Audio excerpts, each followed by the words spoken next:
Hello, Namaskar. This is Firstpost and you're watching Vantage with me, Palki Sharma.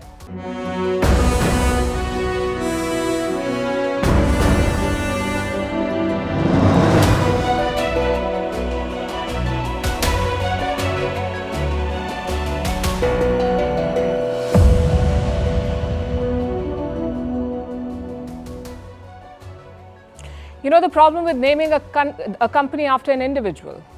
What do you call it when that person is fired?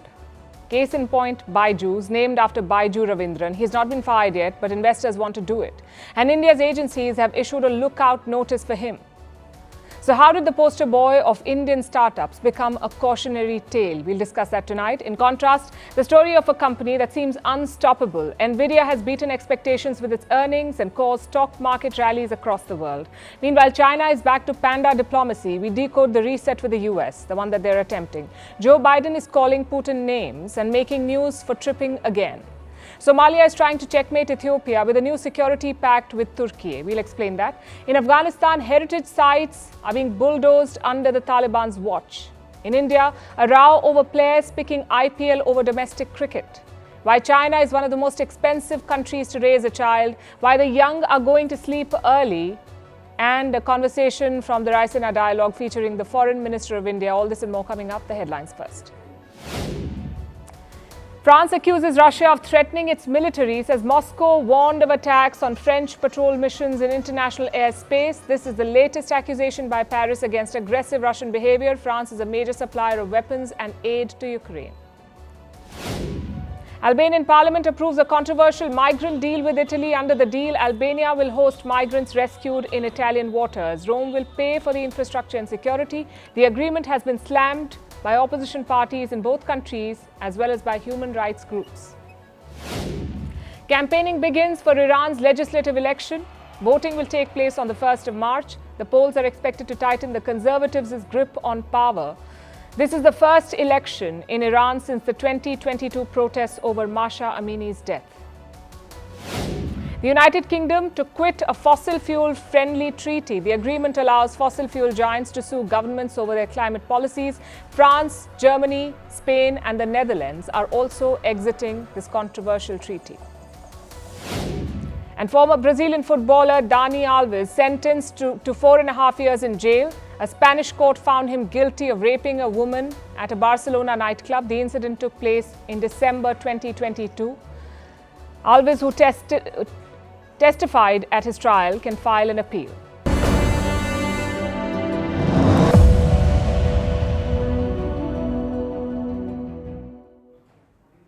Has the road run out for Byju's? I don't just mean the company, I mean the man behind it too. Byju Raveendran. He donned many hats in the last few years. Celebrity founder, rock star CEO, and now embattled businessman. He's been trying a lot of things to turn Byju's around, but the investors are not buying it. A group of them has called for an EGM tomorrow. An EGM is an extraordinary general meeting. Corporate laws allow shareholders to call such a meeting. The idea is to discuss urgent issues, hence the extraordinary angle. A couple of questions now. One, who called this meeting? Key investors like the Chan Zuckerberg Initiative, General Atlantic, Process Ventures and Peak XV. Question number two, why did they call this meeting? To discuss a change in leadership. In simpler words, to remove Byju Raveendran. Now reports say the investors wanted to rejig the board. Raveendran and his family out, new faces in.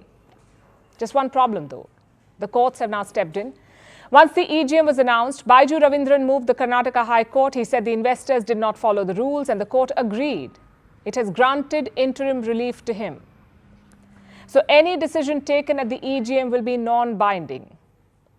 Assume the shareholders decide to fire Byju Raveendran. That decision won't take immediate effect, not until this court case is settled. So he's hanging by a thread. The next court hearing is on the 13th of March. That will give us more clarity on Raveendran's future. But frankly, it doesn't look good. Multiple petitions have been filed against Byju's at the Company Law Tribunal. And what do they want? To begin with, insolvency proceedings. Again, in simpler words, they want to declare that Byju's is bankrupt.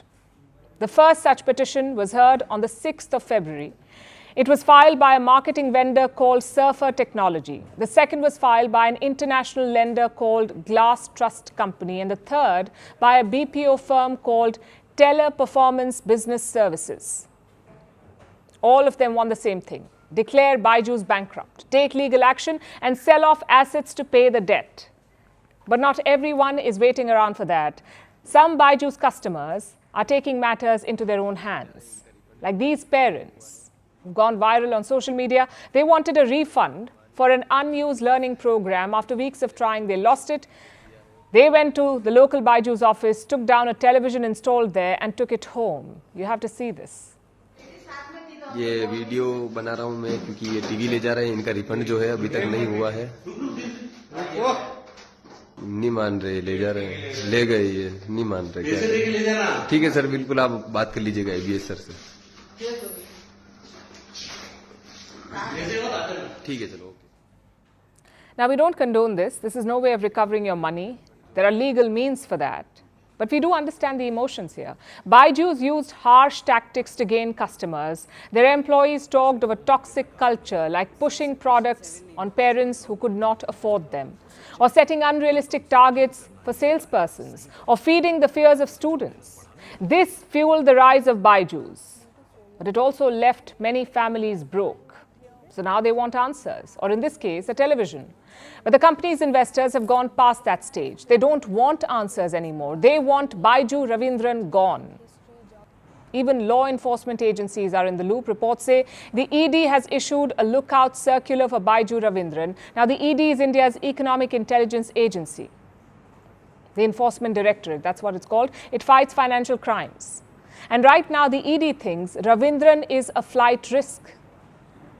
So reports say the Immigration Bureau has been asked to keep an eye out to make sure that he does not leave India.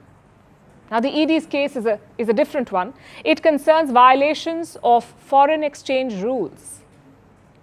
And how much money are we talking about? Almost 9,300 crore rupees, that is close to $1 billion. So the walls are closing in on Byju Raveendran. His investors want him out. His lenders want him declared bankrupt. His customers want their money back, and law enforcement is looking to nail him. It's quite a fall for this company. Byju's was once the poster child of Indian startups. It was valued at $22 billion, but today it's at risk of being sold for parts. Such headlines are not a good look for India. Think of what it says about corporate governance in the country, about company leadership. You have a man who names a company after himself, takes millions from investors, takes wrong decisions, and then tanks the whole thing. It's not just his money that is gone, it's also investors and funds. And Byju's is not alone. We've seen another example, and many other examples, in fact, in India, like the Sony Z fiasco. Again, the issue was poor corporate governance. In Z, the top leadership is accused of siphoning money, the money of investors and shareholders, people who put their hard-earned income in their hands. What message does it send to ordinary Indians looking to invest in the stock market, or foreign investors for that matter? So such issues are not limited to one company. They affect the whole brand. They can erode trust in Indian markets, which is why it's important to course correct, to set the house in order, to review expansion strategies, to scale back nonsensical valuations, and most importantly, to hold people accountable. It's a test for Byju's and India. For our next story, let's go back in time. The year was 1993. Jensen Huang was sitting at a California diner. He had two other people with him. Together, they were starting a new company. They wanted to make a graphics chip, one that would make competitors green with envy. They chose the name Envision. But it was already taken. So Huang suggested another name, Nvidia. It's from the Latin word invidia, which means envy. Now, 30 years later, Nvidia is truly the envy of the world. The company reported its earnings in the fourth quarter. It was over $22 billion, which is 22% higher than the last quarter. When you compare it to last year, revenue is up by 265%. Imagine that, 265% up. Nvidia is already a Wall Street darling. Its stocks have tripled in value since last year. This time, Wall Street had lofty expectations. Nvidia managed to beat that too. And it sent the markets rallying. Nvidia shares jumped 12% in pre-market trade. It caused other tech stocks to soar. Asian markets joined the sentiment. Japan's Nikkei hit a record high. It was for the first time since 1989. Traders in Tokyo even broke out in applause.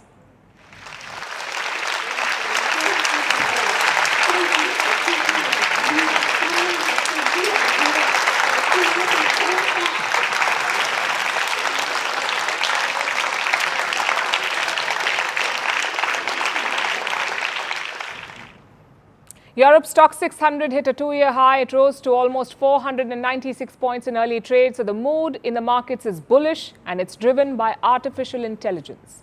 Investors believe AI is the future, and leading that wave is Nvidia. Here's what founder Jensen Huang said, and I'm quoting, "Accelerated computing and generative AI have hit the tipping point. Demand is surging worldwide across companies, industries, and nations." So Huang says AI is at a tipping point. AI systems need millions of powerful chips to run, which means Nvidia will only keep growing. This company is the world's most valuable chip maker. It dominates the market for chips, especially used in artificial intelligence systems. We've all heard of ChatGPT. It was trained on thousands of Nvidia chips. Microsoft, OpenAI, Amazon, Meta, Google, all of them have deals with Nvidia. They're buying chips in bulk. Why? Because it's the only player offering what they want. Nvidia has had a head start in this race. They took a bet years ago at a time when AI was not even the cool thing, and that bet is now paying off. Nvidia became a $1 trillion company. It's America's third most valuable company after Apple and Microsoft. Right now, it is the most traded stock on Wall Street. So what's next for this company? It's planning to ship a new chip called the B100. It is said to be exponentially more powerful and has further raised expectations of many more years of explosive growth. So Nvidia looks set to dominate the market, but it's not like they do not have any challenges. Top on their list are restrictions. The US has restricted the export of high-end AI chips to China. Nvidia is still selling to China, but the numbers have dropped significantly. Then there's supply. The company is scaling at a record pace, yet it is struggling to keep up with the demand. And the third challenge is competition. Nvidia has a target on its back. Everyone wants to make chips now. As of today, their biggest rival is a company called AMD, Advanced Micro Devices, AMD. It has released a new AI chip, one that could challenge Nvidia's dominance. Now guess who runs this company? Lisa Su, who happens to be a cousin of Jensen Huang. I guess they talk chips during family dinners. Meanwhile, OpenAI is toying with this idea. It wants to start its own AI chip venture, and it wants some $7 trillion for that. Intel is investing in this space. It has struck a deal with Microsoft that could be worth billions. Amazon has a custom-built chip for training AI models, so the race is very much on. At this point, the others are trying to catch up. But this is a high-stakes game, and Nvidia will have to work very hard to remain on top of the curve. Here's a teenage quiz for you. How do you know if someone likes you? Maybe quick glances in the classroom or some cheesy one-liners. Well, geopolitics is quite similar. Countries have their own way of saying they like you, their own love language, if you will. And for China, that's panda diplomacy. I'm talking about pandas, these guys, giant pandas. They're the rarest members of the bear family. You can find them only in China. If you see them in zoos abroad, China gifted it to them. It's Beijing's way of reaching out. But in the last few years, panda diplomacy has struggled because China began pulling them out from the US. Zoos in Memphis, Tennessee, and Washington had to return their pandas. And why was that? Again, geopolitics. China-US competition intensified in the last few years, especially after the 2018 trade war. So Beijing took the pandas back. Then why are we talking about them tonight? Because panda diplomacy is making a comeback. China is working to send 2 of them to the San Diego Zoo. As far as I know, relevant Chinese institutions have already signed agreements with Zoo Madrid in Spain and the San Diego Zoo in the United States on a new round of cooperation in giant panda protection. Now, this is quite symbolic. A, because China is making a U-turn. Last year, Chinese social media accused the US of mistreating pandas. But 1 year on, Beijing is sending more. And B, because Americans are obsessed with pandas. We saw that in November last year. 2 giant pandas were leaving the Washington Zoo. Their farewell was quite emotional. Once we heard that they were going back to China, we knew that we had to bring her here to see them. I'm sad to see them go. Oh, yeah. I want to miss them and I want to hug them. Who knows if they'll be back?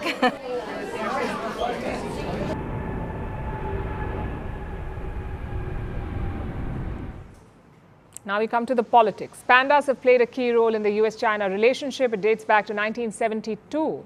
That's when US President Richard Nixon visited China. He met Mao Zedong, buried the hatchet, and got pandas in return. So in 1972, these bears signaled a reset, a new chapter in US-China relations. Is 2024 going to be the same? Well, yes and no. The relations are a lot better than during the pandemic. Back then, it was daily abuse. They couldn't agree on anything. But in the last few months, we've seen a change. A lot of top US officials traveled to Beijing. Treasury Chief Janet Yellen, Commerce Secretary Gina Raimondo, and Secretary of State Antony Blinken. That set the stage for the big meeting. Xi Jinping visited the US for the first time in 6 years. He also held talks with Joe Biden. Nothing big came out of those conversations, but the idea itself was welcome. Keep talking to each other. I guess the question is, why? Xi Jinping is not about to abandon his global ambitions, nor will the US give up its position. So why are they taking a step back? A couple of reasons. Number one, financial stress. China's economy has had a bad couple of years. Growth is sluggish, youth unemployment is high, and investor confidence is low. So Beijing needs time to build things back. The US too struggled financially. Their inflation reached a 40-year high in 2022. So Joe Biden needed a breather. He was already dealing with a war in Ukraine. The last thing he wanted was a conflict in Asia. Reason number two, a number of close calls. The first one was in January last year. A Chinese spy balloon was spotted over American skies. The US eventually shot it down. The second was in June. A Chinese warship cut across an American destroyer. It was a dangerous and risky maneuver. The third incident was in October. A Chinese fighter jet flew very close to a US bomber. Again, a risky maneuver. So both sides asked the same question. What if these close calls escalate into something more? What if there is miscommunication? It would be deadly for both sides. And finally, number three, self-interest. The US and China are deeply interconnected. Their economies, their industrial base, their markets, everything is closely linked. So clean divorce would be ugly for both sides, which is why the US won't decouple from China. They will only de-risk. It's all about self-interest. I think we brought greater stability to the relationship, not moving away from or ignoring the fact that, yes, we have a competition. There are areas where we are contesting each other, but there are also areas where we can and should cooperate because it's in our interest to do that. China will firmly safeguard its legitimate rights and interests and act in a sense of responsibility for the history, for the people and for the world to work with the US side to implement the common understandings between the two presidents and move the bilateral relations forward along the right path of mutual respect, peaceful coexistence and win-win cooperation. In the short term, this is good. We're talking about two of the biggest economies in the world, also the two biggest militaries. So we need them to work together. But what about the long term? I wouldn't bet on it. The US is still focused on containing China in the South China Sea, and Beijing is still intent on poking American allies, on land grabs and expansionism. These differences may never disappear. For example, the US will soon have 5 aircraft carriers in the Western Pacific. It's an unprecedented deployment. It definitely doesn't signal a backward step from the US. So all this panda diplomacy is about the next best thing, about laying ground rules of engagement, about competing and not fighting. But to do that, you need political maturity, not the strong suit of China or the US. So this reset is on shaky ground. There could be a US-China reset, but there's no love lost between America and Russia. On Wednesday, Joe Biden called Putin a crazy SOB. Yes, those were the words used by the US president. Putin has not replied to this barb, but the Kremlin has. It called Biden's comments a huge disgrace. Russia accused Biden of trying to act like a Hollywood cowboy. This isn't the first time Biden has cursed Putin. He's called him a pure thug, a war criminal, a butcher. But even by those standards, this one was harsh. So what explains Biden's verbal outburst? Is he sharpening his attack for the election year? Our next report tells you. On Wednesday, Joe Biden was at San Francisco. He was attending a fundraiser. Biden started talking about climate, but he soon changed tune. He talked about Putin. Here's what he said. We have a crazy SOB like Putin and others, and we always have to worry about nuclear conflict. But the existential threat to humanity is climate. Doesn't sound very presidential, but those were Biden's words. The theme was simple. Climate is a threat, but Putin is a crazy SOB. Of course, no one expected him to heap praises on the Russian president. He's called him a thug before. He's called him a war criminal. But SOB may be pushing it. Not that Biden hasn't said it before. In January 2022, he was caught on a hot mic. He used the same term of abuse for a reporter. Will you take questions on inflation then? Let's move. Thank you. Thank you Do all. you think inflation is a political liability? That's a great asset. More inflation. What a stupid son of a... So what did Putin have to say about this? It was just days ago that he said he preferred Biden over Trump. So I'm sure he wasn't expecting SOB in return. But the Russian president is yet to reply. However, the Kremlin has. They've accused Biden of trying to act like a Hollywood cowboy. The use of such language against the head of another state by the President of the United States is unlikely to infringe our president, President Putin. But probably it debases those who use such vocabulary. It may seem as an attempt to appear as a cowboy from Hollywood, but frankly speaking, I do not think it is possible. World leaders abusing is often funny. But was this part of Biden's script? Is it part of his election campaign? Donald Trump has long been accused of being soft on Russia and Putin. Biden promised to change that when he was elected. And he did. There's no love lost between him and Putin. But abusing takes it to a whole new level. But Putin isn't the only enemy Biden has. You see these stairs? That's his arch nemesis. And he was caught stumbling on it once again. Those are the stairs to Air Force One, his presidential plane. He has stumbled on them, he has fallen on them. He's gripped the handle tight just to avoid another tumble. He's even swapped the long stairs for the shorter one, entering the plane at a lower deck. But none of that seems to have helped. He's still stumbling. The US president is 81 years old. He will turn 82 just 2 weeks after the election this year. Most Americans think he's too old to serve. Many believe he should step down. Biden's campaign is trying to change that. They're trying to show that he's capable and agile enough to serve another term. Explains the hard-hitting attacks on his political enemies. But the one thing that he keeps faltering at the most are the humble stares.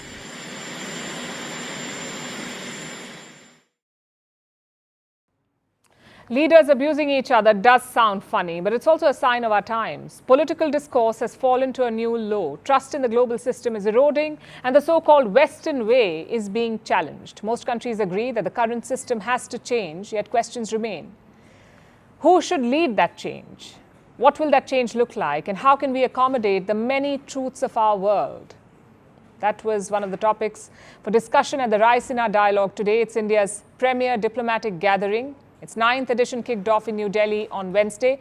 Today, I got a chance to interact with a panel of speakers, including India's Foreign Minister S. Jaishankar. Here's an excerpt. Would you say that let's reform the current system or let's build a new one altogether? And if we were to build a new one, whose ideas and values would shape this new system? Well, I think the word broken may be too strong. It's like, the battery is discharged. It's running on very low energy. But it's also, I think, you need a different framework in a way.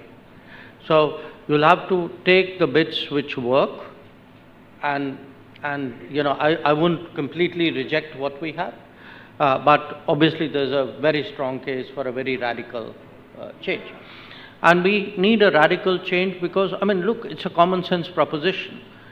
If you take the UN, when the UN was invented, it had at least about approximately 50 members. We have 4 times the members. So it's a common sense proposition. The West, as the dominant force earlier, is largely responsible for where we are today. But I think the new players haven't helped. I mean, again, if you take UN Security Council reform, the biggest opposer is not a Western country. Anwar Gargash, where does the UAE and West Asia fit in the current global system? Financially, you resemble Western countries in terms of per capita GDP and etc. But based on history and shared experience, one would say you're closer to the global south. So let's hear it from you. Where do you see yourself? We have a foot here and a foot there. I mean, we are on the one hand a country that has various interest and political investment in the rise of the global south. But at the same time, we also don't look like the global south in terms of our economy and in terms of our socio-economic environment. But definitely we have an interest. Now, as a smaller state here, we are also concerned very much that we are, that the global system, countries that are our size, will fall within the cracks. Often also a tendency to look at Africa as a monolith, as against 50 or more than 50 different independent, proud countries with possibly some common challenges, but also some unique challenges. So do you think that this approach that we have right now does not take into account the cultural differences and the histories of various African nations? Yes, and obviously that's a challenge, and Africa is a very diverse continent. As we, of course, pursue unity as a continent, so it's okay for us to be viewed as an entity that wants to be stronger and powerful and have a voice as a continent. But I think that the broad brush about the condition and the engagement sometimes is not helpful. Is it okay for 54 African heads of states to be summoned in one capital by one leader to be read about the plan of that country and take pictures and leave?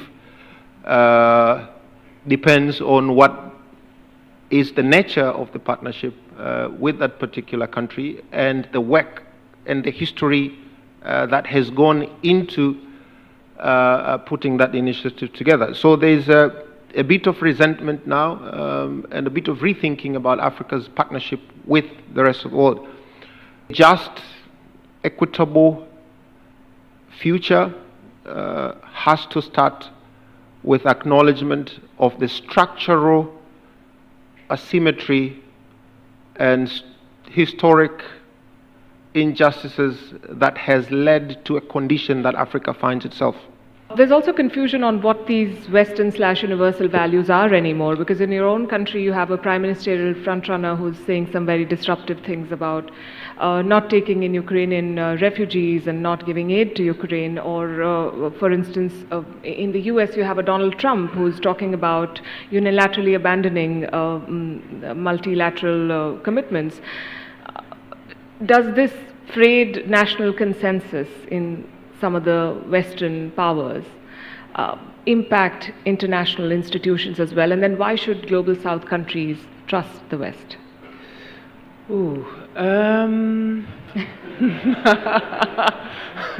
Putting me on the spot. It's also about humanity. If we look at the people in our country, we want the best for them. And the only way we can do that in these times is to work together. Let me use a really small example. I'm convinced that the European Union and the Indo-Pacific are interconnected. If there's not security in the Indo-Pacific, or not, there's an economy is decreasing, it will affect the European Union.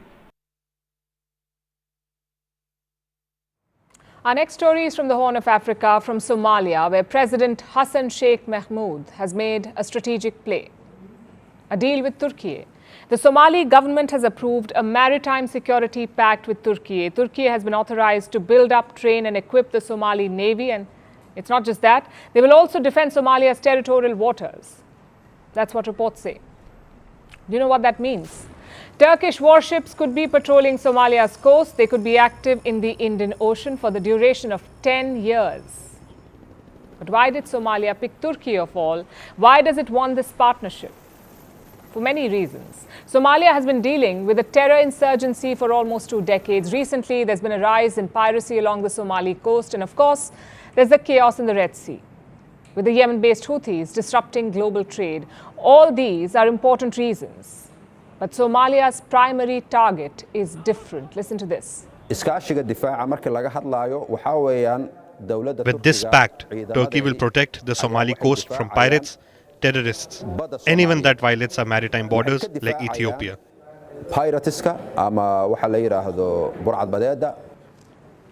Ethiopia, Somalia's neighbor and nemesis. The maritime deal is aimed at countering Ethiopia and stopping it from executing its port plan. What is that? We've discussed it on the show, but in case you missed it, here's a quick recap. Ethiopia is landlocked. They don't have access to a port. But their Prime Minister Abiy Ahmed wants it. He believes that a port is essential for Ethiopia's growth.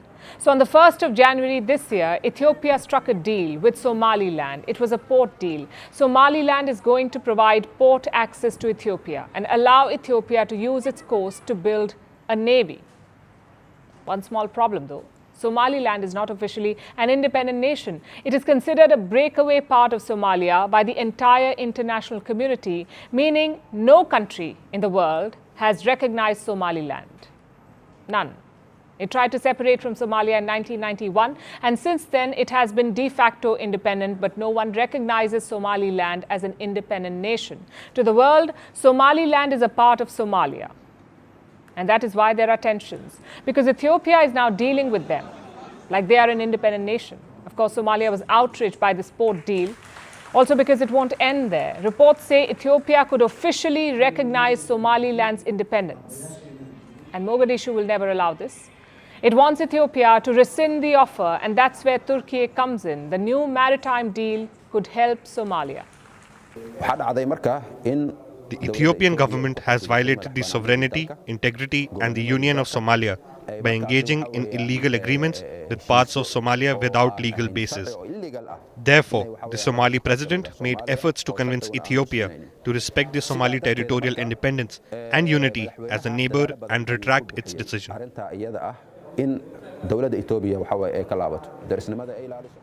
As he said, the deal could convince Ethiopia to back down. After all, would Abiy Ahmed dare to take on the Turkish Navy? Remember, Turkey is a NATO member. An attack on one member is an attack on all of NATO. So Ethiopian aggression is almost out of the question, and this severely limits Abiy Ahmed's options. The maritime deal is a smart move by the Somalian president. We have been at war with terrorists to liberate our country, and today we will start engaging in another war to defend our maritime areas from the terrorists or those who have violated our lawful rights and the international rule of law, so that we live up to our international duty on this matter. He said Somalia will start engaging in another war today to live up to its international duty. Now, that may be overblown rhetoric, but the signal is quite clear. He believes that he has cornered Ethiopia, and he is confident that the world is on Somalia's side. The ball is now in Ethiopia's court. Let's see how Abiy Ahmed responds. Now, let's look at Afghanistan. The country is being ruled by the Taliban. They've been in power for more than 2 years now, and they took over after the US withdrew its forces in 2021. One of the first things we were told was that this was a different Taliban, supposedly a softer, social media savvy version. None of it seems true, though. They took control, then proceeded to oppress women and crush resistance, all along expected lines. And something else was also expected, the death of Afghan culture. During their first stint in power back in 2001, the Taliban had destroyed the Bamiyan Buddhas, the largest standing Buddha statues in the world. The Taliban blew them up. And now they're said to be ruining Afghan heritage again. Here's a report. This dry, sandy wasteland is Balkh. It's a part of Afghanistan, located in the north of the country, at the crossroads of Western and Central Asia. Today it looks like a wasteland, but long ago Balkh was rich. It was the center of an ancient kingdom, known in the West as Bactria. It was a major stop along the Silk Route, which brought the region its riches. That was a long time ago, though. Today Balkh is in ruins, dotted with artifacts and monuments. They are all that remain of the region's ancient culture. Afghans have been trying to protect these sites for years. Historical monuments and sites are our country's identity. They are a great asset for our country. That's why we want to preserve these treasures so we don't lose them. We want to safeguard our historical sites and monuments and repair them so we don't lose them. But this heritage is at risk. The sites are a hunting ground for looters, and the thieves have been growing bold, bulldozing monuments to scour through the remains. A study is being conducted by the University of Chicago. It uses satellite images to track Afghan heritage sites. The university says hundreds of Bactrian sites are being looted, at a pace of one a week. This has been the trend for years, since 2018, and it continues even now, under the Taliban. At least 37 sites have been looted after the Taliban took over Afghanistan. That brings the total to over 200, and there seems to be no end in sight. The Taliban say they aren't involved. They even claim to have 800 soldiers guarding the ruins. So either the guards are ineffective or they are involved in the looting. And there are incentives for this. Afghanistan's economy has tanked since the Taliban took over. People are looking for ways to make ends meet. And there's a lucrative black market for looted artifacts. Researchers believe anything that is found is smuggled out via Iran and Pakistan. The artifacts then make their way to the West or East Asia, where they are sold to private collectors in illegal auctions, or even make their way to museums. Artifact smuggling is common in war-torn countries. Local warlords do it to raise funds so that they can buy weapons. The Taliban had done this before they took over, and some members may still be doing this for money. But there is another suspect as well, the Islamic State. The Islamic State terror group is trying to expand in Afghanistan. It has regularly attacked the Taliban regime since 2021. Balkh is a province where the Islamic State is active. Last year, they even killed the region's Taliban-appointed governor. So the Islamic State could be looting artifacts to fund their activities. Whatever the case, the bottom line is that Afghan heritage is being looted. It is being smuggled out of the country and sold to rich nations, depriving Afghans of their history and culture.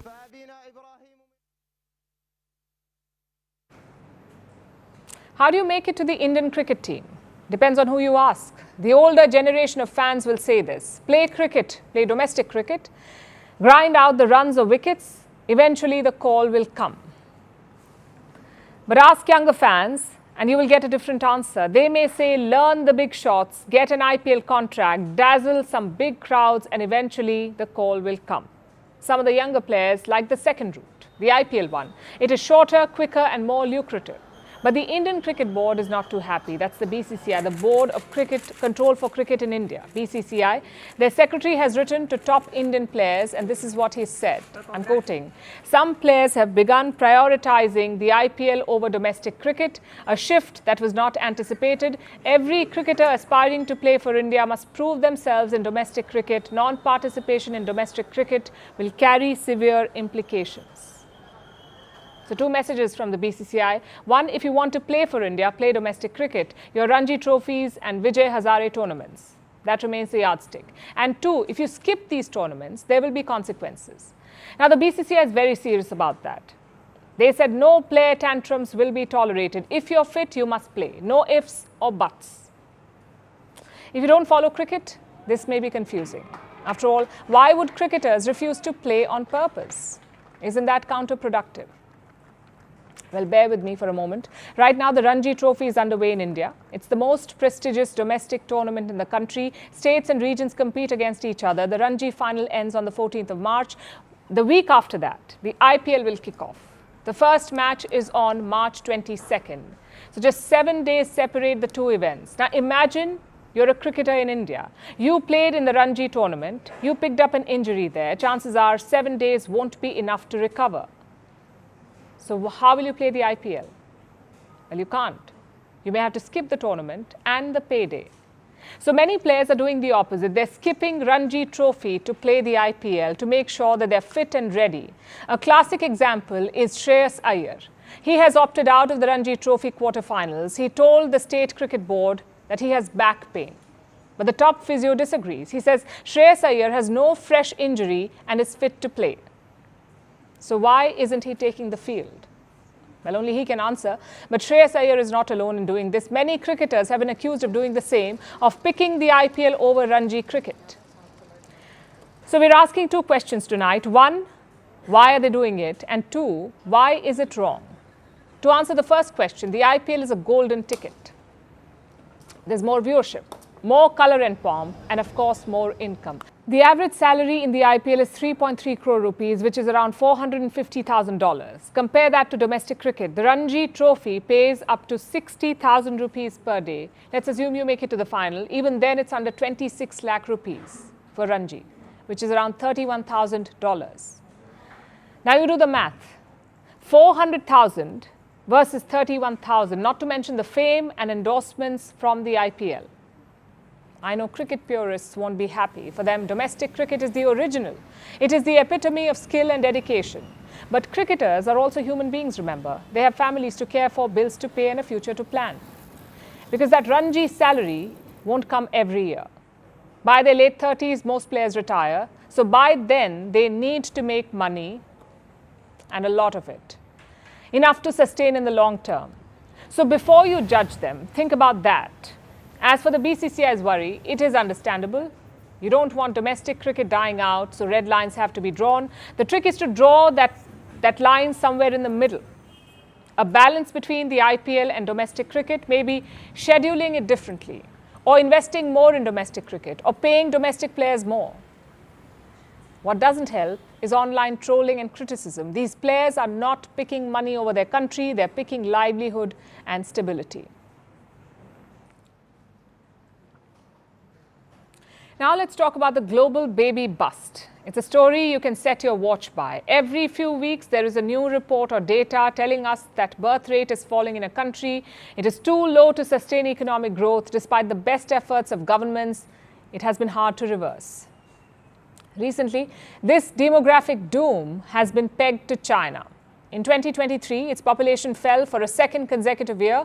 Now, a new report is out. It says China is one of the most expensive countries to raise a child. Cost of childcare is about 6 times its GDP per capita. 6 times. Why is the cost so high in China? How does it compare to other countries? Is childcare cost the reason behind China's falling fertility rate? And what is China trying to do to fix it? Why are they failing to fix it? Our next report tells you. Having children is expensive, no matter where in the world you live. But if you live in China, the situation is dire.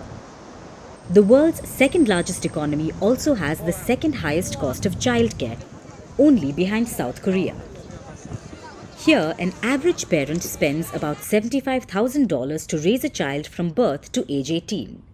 If the child goes to college, as most of them do, because let's face it, this is China we're talking about, then the cost obviously rises.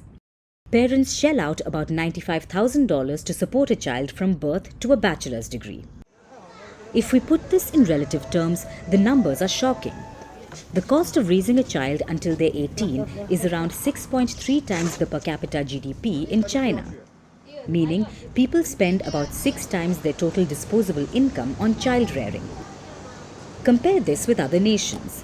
It's 4.2 times in Japan, 4.1 times in America, 2.2 times in France, and 2.08 times in Australia. All these nations are struggling with the population crisis, so their childcare costs aren't great either. Yet China is the reigning champion among them. And the world runners-up, like we said earlier, South Korea, has the highest cost of child rearing. It is 7.7 times the GDP per capita. Meanwhile, South Korea also has the lowest fertility rate in the world. Do you see the connection here? A high cost of childcare is directly linked to a low birth rate in the nation, which is why the sleeping giant is facing a rude awakening. In 2023, China's population fell for the second consecutive year. The number of births fell to about 9 million. That's half the number from 2016. But the question remains, why is the cost of childcare so high in China?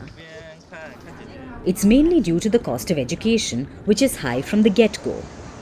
Preschool services in China are mostly private. Therefore, they charge big bucks. This high cost persists till the child goes to college. The tuition in China may sound cheaper than that in America, but there is a key difference. In many Western countries, a student loan provided by the state is much more common. In China, though, the burden usually lies with the parents. Now, China has brought a number of measures to boost its birth rate. In 2017, it abandoned the decades-old one-child policy. Now, it encourages women to have up to 3 children. The government is throwing money at the problem as well, like giving cash subsidies for more children or discounts on IVF. Policymakers are taking the superstitious route too. This is the lunar year of the dragon. So governments are urging people to have so-called dragon babies. But so far, the government has made little dent. The birth rate is stubbornly falling because China is missing the point. It's not prioritizing childcare costs. If policymakers want a bigger population, they should do more for those who want kids, like cash, tax and housing subsidies, educational reform, and equal maternity and paternity leave. Because as long as China has such high fertility costs, it will continue to be among the countries with the lowest fertility rate.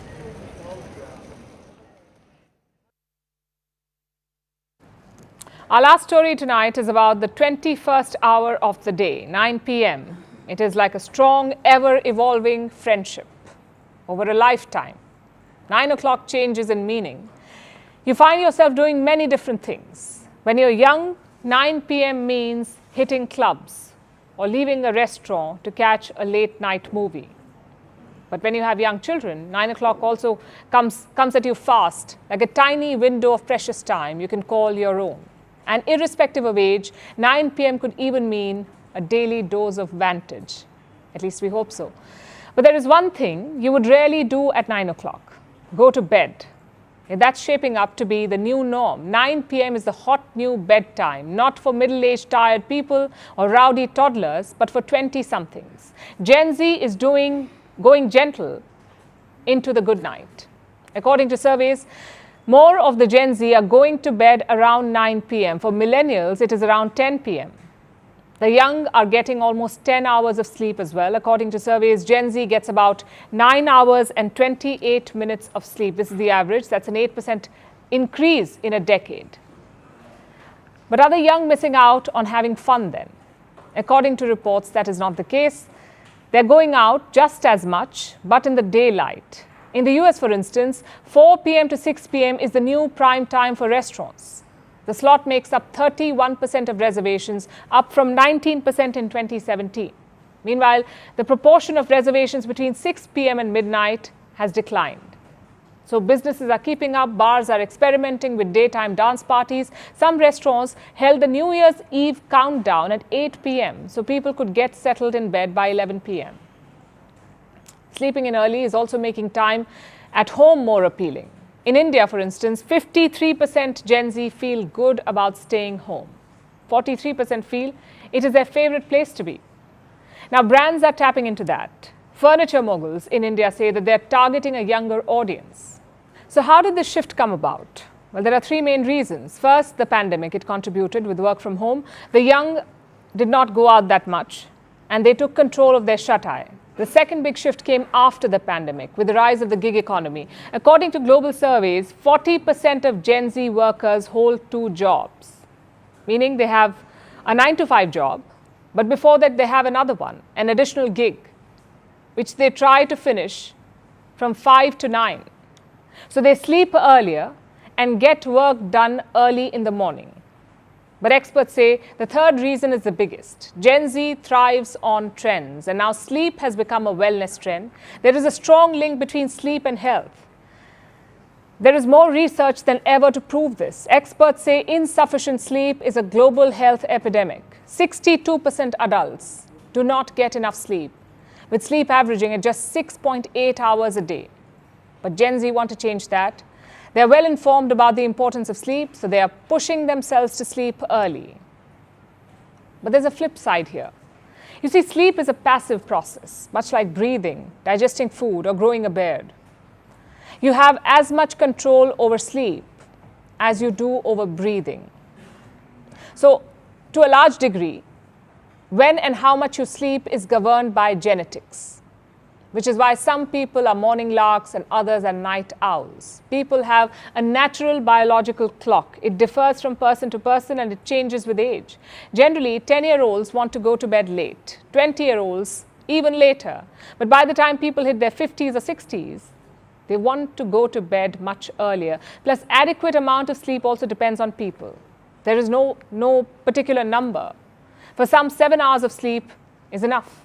Others need 10 hours. So understanding the importance of sleep or prioritizing sleep is good, but forcing yourself to sleep at 9 p.m. feels like manufacturing a jet lag. You're better off sleeping on this sleep trend. And now it's time for Vantage Shots, images that tell the story. In India, cricketing legend Sachin Tendulkar was spotted playing cricket in Kashmir's Gulmarg with the locals. In Australia, thousands are ordered to evacuate as bushfires burn in the country's south. And in Los Angeles, firefighters rescue a horse trapped in a sinkhole. Finally, we're taking you back in history. On this day in 1980, Israel introduced a new currency, the shekel, replacing the pound. It replaced the Israeli pound. The shekel was introduced after multiple requests to have a Hebrew name for the Jewish state's currency. We're leaving you on that note. Thanks for watching. We'll see you tomorrow.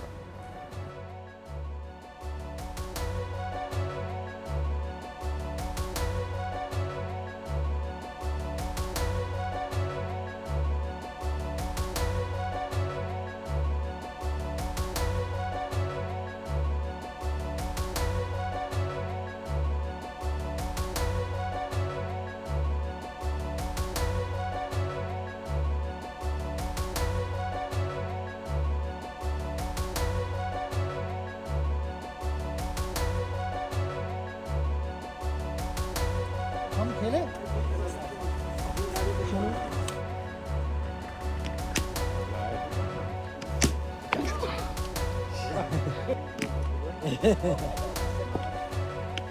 Oh.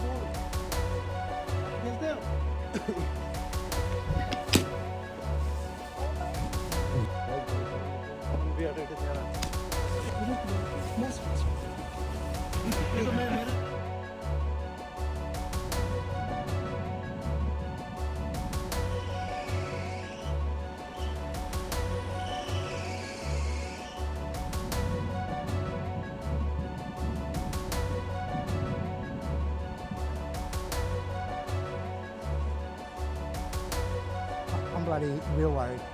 Yeah. I can't think. I'm just sort of, yeah, I've got that real sick in my tummy.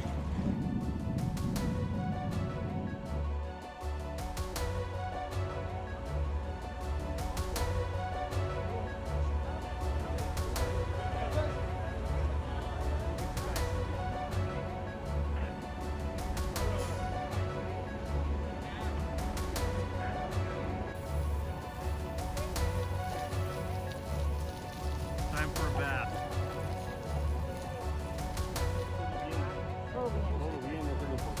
Ya, no,